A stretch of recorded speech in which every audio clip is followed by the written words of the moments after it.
नमस्कार दोस्तों, नमः शिवाय। जीवन ज्योति चैनल में आप सभी का हार्दिक स्वागत करती हूँ। आज की वीडियो में आप लोग जानेंगे वट सावित्री व्रत के विषय में। यदि बहनें इस दिन मासिक धर्म की समस्या आ जाती है बहनों को, तो वो व्रत कैसे रखें, पूजन इत्यादि कैसे करें, क्या क्या नियम है। दूसरी बात, इस दिन बालों को धुलें या न धुलें, या फिर सिंदूर कौन सा लगाएं, पीला सिंदूर लगाएं या फिर लाल सिंदूर लगाएं। तो इस प्रकार से ये सारी बातें आप लोग जानेंगे। पूजन कैसे कैसे करना है, पानी कब ग्रहण करना है अर्थात जल कब ग्रहण करना है, पूजन कैसे करना है मासिक धर्म में, ये सारी बातें आप लोग जानेंगे। तो वीडियो में अंत तक जरूर बने रहिएगा। चैनल पे पहली बार है तो चैनल को सब्सक्राइब कर लीजिएगा। वीडियो पसंद आता है तो एक लाइक जरूर कीजिएगा। कमेंट बॉक्स में नमः शिवाय जरूर लिखिएगा। दोस्तों, सबसे पहली बात मैं बता दूं कि वट सावित्री का जो व्रत है यह इस वर्ष 2023 में 19 मई को रखा जाएगा।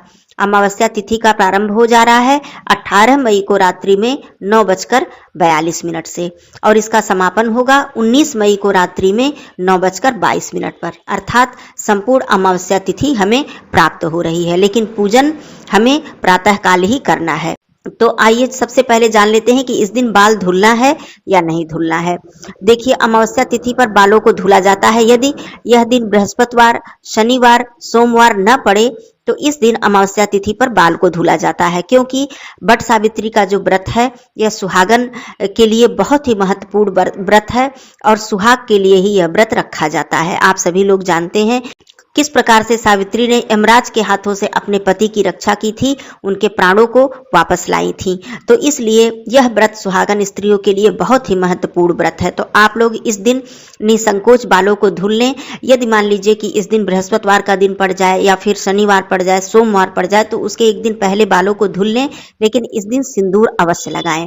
खास करके वट सावित्री के व्रत की बात मैं करूं तो इस त्योहार पे अपने सिंदूरा से बहनें सिंदूर लगाती हैं। माताएं बहनें बहुत ही पुराने समय से, हमारी दादी माँ सभी लोग बताती हैं कि इस दिन सिंघौरा से लेकर सिंदूर पूरी मांग भर के लगाया जाता है, उसके बाद ही पूजन किया जाता है। तो आप लोग बिल्कुल ही निसंकोच सिंघौरा से सिंदूर लगा लें और उसके बाद पूजन अर्चन करें। यदि ऐसा कोई दिन है तो बाल एक दिन पहले धो सकती हैं, लेकिन सिंदूर आप इस दिन जरूर लगाएं। और अपने सिंदूरा को ले जाकर पूजन स्थान पर अर्थात वट वृक्ष के पास सिंघौरा लेकर जाया जाता है पूजन करने के लिए। यह भी बहुत शुभ होता है। तो ये तो बात हो गई बाल धुलने की और सिंदूर लगाने की।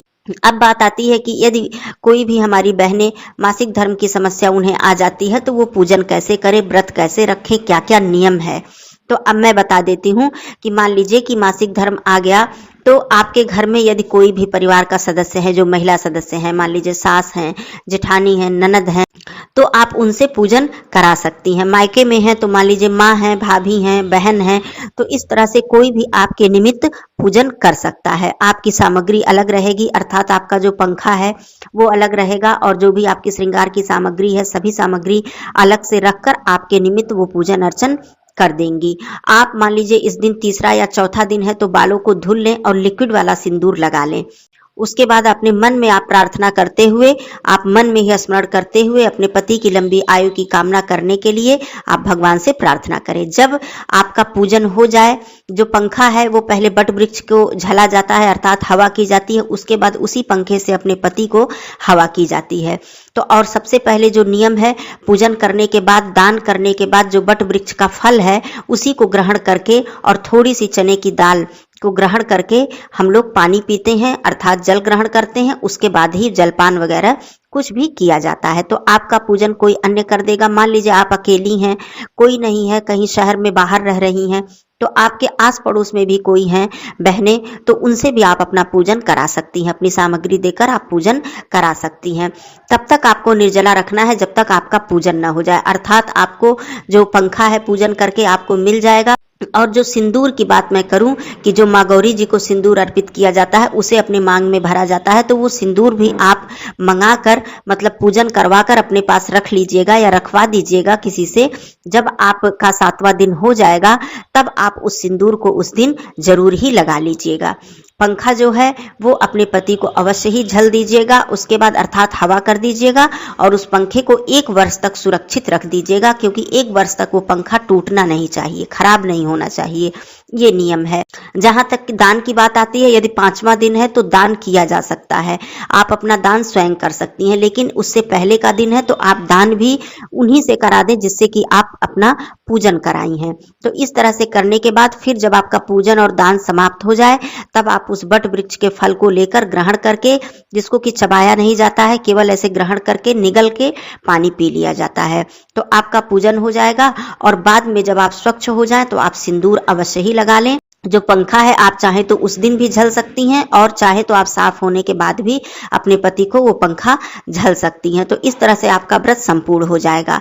अब बात आती है कि व्रत की, तो ये परंपरा मैंने और भी वीडियो में बताया है कि अलग अलग परंपरा है। कहीं कहीं केवल मीठा एक बार भोजन करके, एक टाइम भोजन मीठा करके व्रत को रखा जाता है, जिसमें कि गुड़म सबसे महत्वपूर्ण इसमें भोजन होता है। कोई भी भोजन आप करें, लेकिन सबसे जो पहला भोजन है वो गुड़म और रोटी या गुड़म के साथ पूड़ी, जो भी आप लोग खाते हो, जो आम और आटे और दूध को मिलाकर बनता है, आप सभी लोग जानते होंगे।